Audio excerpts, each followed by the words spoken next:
What's the story behind decentralized finance? How has all of this started? What happened in DeFi in 2020? And where are we going in the future? You'll find answers to these questions in this video.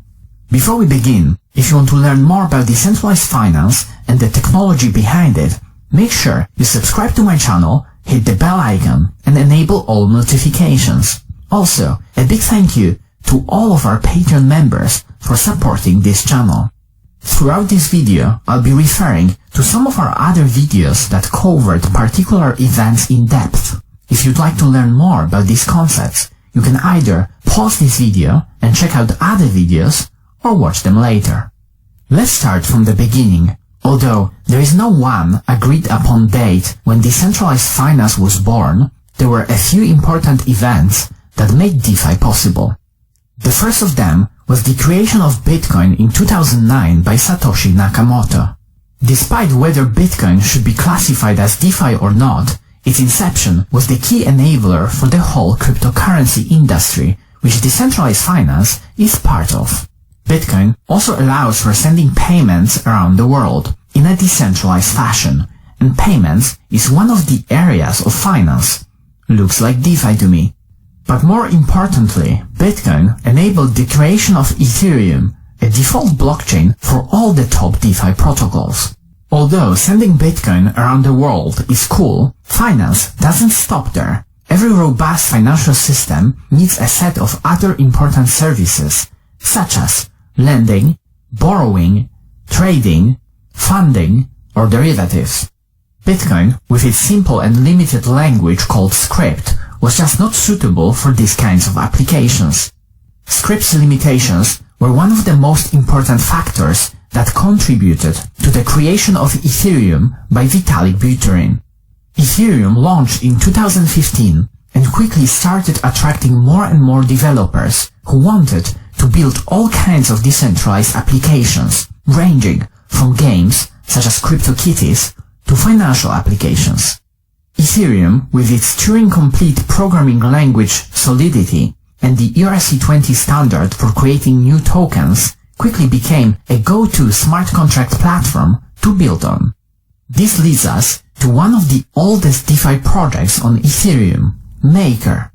Maker is a protocol that allows for creating a decentralized stablecoin, DAI. The project was formed in 2014 by Rune Christensen, was inspired by another project, BitShares, a blockchain created by Dan Larimer.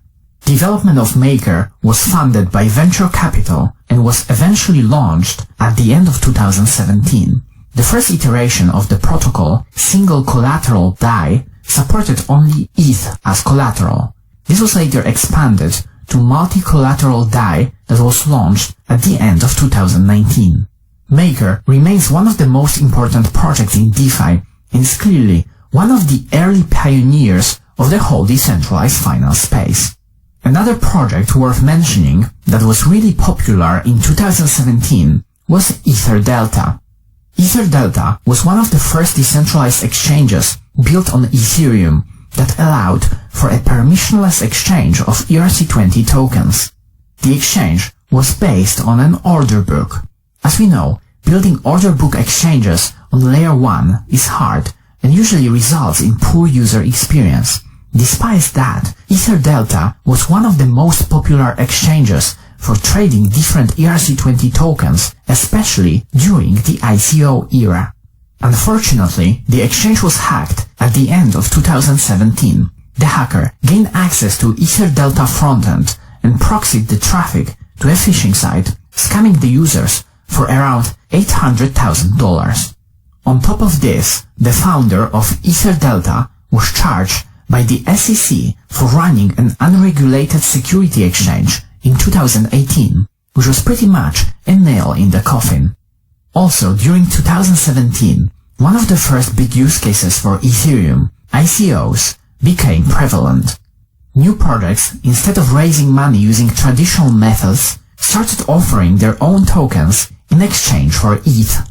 Although the idea of decentralized fundraising was not bad in theory, it resulted in multiple overhyped projects raising way too much money without anything to show besides a few pages of a white paper.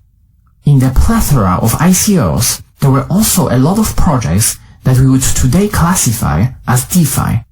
Some of the most notable DeFi projects from the ICO era were Aave, lending and borrowing; Synthetix, previously known as Haven, a liquidity protocol for derivatives; Ren, previously Republic Protocol, a protocol for providing access to inter-blockchain liquidity; Kyber Network, an on-chain liquidity protocol; 0x, an open protocol that enables the peer-to-peer exchange of assets; Bancor, another on-chain liquidity protocol. It's interesting to see that despite the bad reputation of 2017 ICO mania, some of the projects that emerged back then are now considered the top protocols in DeFi. One of the main breakthroughs at that time was the idea of users interacting with smart contracts containing pooled funds from multiple users rather than interacting directly with other users.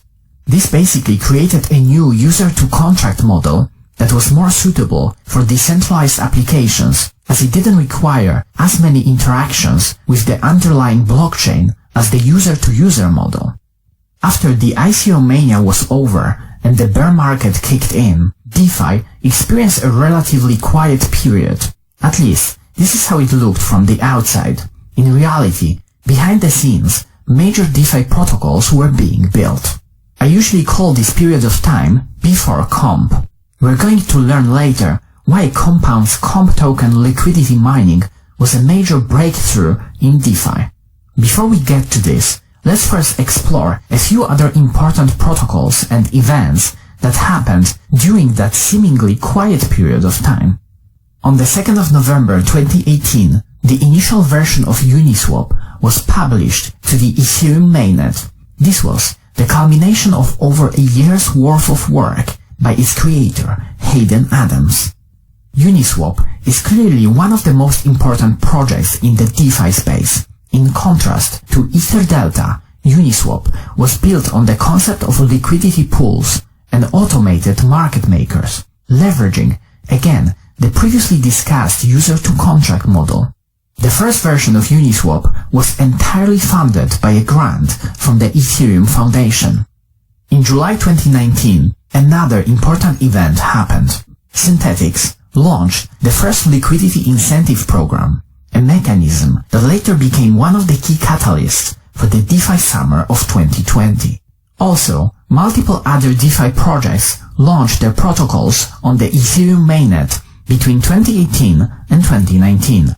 These included Compound, Ren, Kyber, and 0x.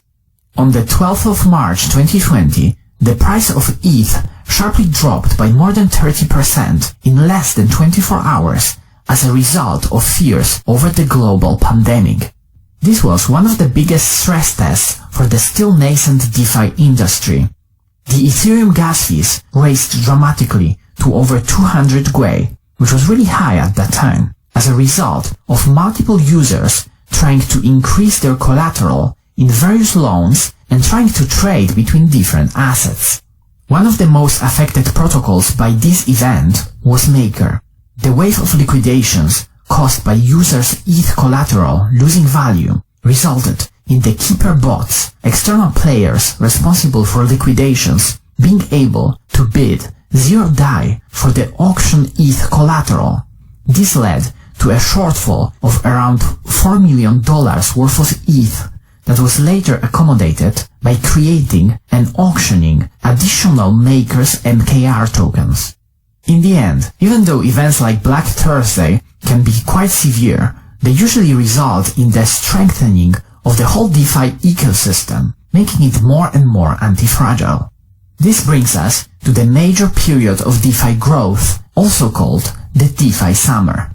Before we continue, if you made it this far and you enjoyed this video, hit the like button so this kind of content can reach a wider audience. The main catalyst for DeFi summer was the liquidity mining program of comp tokens launched by Compound in May 2020. DeFi users started being rewarded for lending and borrowing on Compound.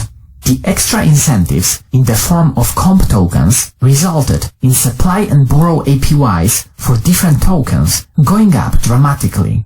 This also enabled the development of yield farming, as users were incentivized to keep switching between borrowing and lending different tokens to achieve the best yield possible. This event also initiated a wave of other protocols distributing their tokens via liquidity mining and creating more and more yield farming opportunities. It also created compound governance, where users with comp tokens could vote on different proposed changes to the protocol. Compound governance model was later reused by multiple other DeFi projects. This brings us to another major DeFi protocol, Yearn Finance. Yearn, developed by Andrei Kronier in early 2020, is a yield optimizer that focuses on maximizing DeFi capabilities by automatically switching between different lending protocols. To further decentralize Yearn, Andrei decided to distribute a governance token, YFI, to the Yearn community in July 2020. The token was fully distributed via liquidity mining. No VCs, no founder rewards, no dev rewards. This model attracted a lot of support from the DeFi community, with money flowing into the incentivized liquidity pools, topping $600 million in locked value. The token price itself started its parabolic run from around $6 when it was first listed on Uniswap to over $30,000 per token less than 2 months later. Like with pretty much all groundbreaking projects in DeFi, Yearn's success was quickly followed by multiple other teams launching similar projects with a few minor alterations. Another project that started gaining more and more traction thanks to its unique elastic supply model was Ampleforth. This model was very quickly borrowed and reiterated on by another DeFi protocol, YAM. YAM, after only 10 days of development, was launched on the 11th of August 2020. YAM tokens were distributed in the spirit of YFI, and the protocol quickly started attracting a lot of liquidity. The protocol aimed at building interest in strong DeFi communities by rewarding holders of Comp, Lend, Link, Maker, SNX, and YFI for staking their tokens on the YAM platform. Just 1 day after the launch, with $500 million of total value locked in the protocol, a critical bug in the rebase mechanism was found. The bug affected only a portion of liquidity providers in one of the pools, YCRV, YAM, but this was enough for people to lose interest in YAM despite their later attempts to relaunch the protocol. Then comes SushiSwap, launched at the end of August 2020 by an anonymous team. The protocol introduced a new concept of a vampire attack that aimed at siphoning liquidity out of Uniswap. By incentivizing liquidity providers of Uniswap with Sushi tokens, SushiSwap was able to attract as much as $1 billion worth of liquidity. After some drama with the main SushiSwap developer Chef Nomi selling his entire stake of Sushi tokens, the protocol was eventually able to migrate a lot of Uniswap's liquidity onto their new platform. During the DeFi summer, there were a lot of other projects of varying quality being launched. Most of them were just iterations of existing open source projects trying to benefit from the over-exuberance in a completely new industry. Following YAM and Sushi, there was a bunch of other projects named after different kinds of foods being launched. We had pasta, spaghetti, kimchi, hot dog, and others, collectively named as Food DeFi or Food Finance. Pretty much all of them failed after a day or two of interest. One of the last major events of DeFi summer was the launch of the Uniswap token, Uni. All the previous users and liquidity providers of Uniswap were rewarded with a retrospective airdrop worth well over $1,000. On top of that, Uniswap started its liquidity mining program across 4 different liquidity pools and attracted more than $2 billion in liquidity, most of which was taken back from SushiSwap. During DeFi summer, all of the key DeFi metrics improved dramatically.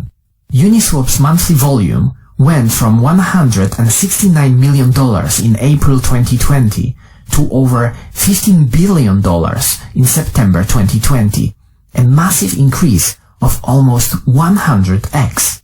Total value locked in DeFi went from $800 million in April to $10 billion in September, an over 10x increase.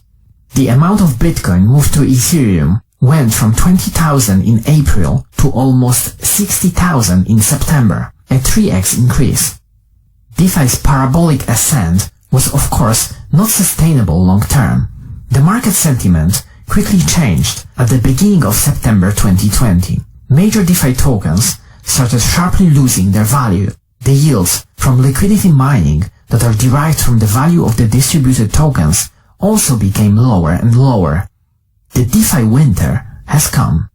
The negative sentiment lasted throughout September and October, despite the DeFi ecosystem still being very active, with developers continuing to build new DeFi protocols. The DeFi market finally found its bottom in early November, with some of the top DeFi protocols trading 70 to 90% lower than their all-time highs just a couple of months earlier. After a quick rebound of more than 50%, the DeFi market started trending up again. Interestingly, during the DeFi winter, the Uniswap volume still remained much higher than it was in early 2020. Also, the total value locked in DeFi kept trending upwards, topping $15 billion at the end of the year. This was all despite multiple hacks that haunted the DeFi industry throughout 2020. BZX, Harvest, Acropolis, Pickle, Cover, to name just a few. At the end of 2020, with Bitcoin breaking its previous 2017 all-time high, it looks like DeFi is preparing for another parabolic run. Looking further into 2021 and beyond, the future of DeFi is bright. DeFi developers keep building new innovative projects. Much needed scaling is also coming in the form of Ethereum 2.0, Layer 2 solutions, and even other blockchains. This will allow for a new set of users to start participating in DeFi. It will also help with discovering new use cases that were previously just not possible due to high network fees. Bringing new, more traditional assets into DeFi by either tokenizing them or creating their synthetic versions will also open up completely new opportunities. Competition between DeFi on Layer 2, DeFi on Ethereum 2.0, DeFi on Bitcoin, and DeFi on other chains will also play a big role. Interoperability protocols and cross-chain liquidity may become really important. Other areas such as credit delegation and under-collateralized or non-collateralized loans are also being explored. This will all become clear in 2021 and beyond. So, what is your favorite part in the history of decentralized finance? Where do you think this space is going in 2021? Comment down below. And as always, if you enjoyed this video, smash the like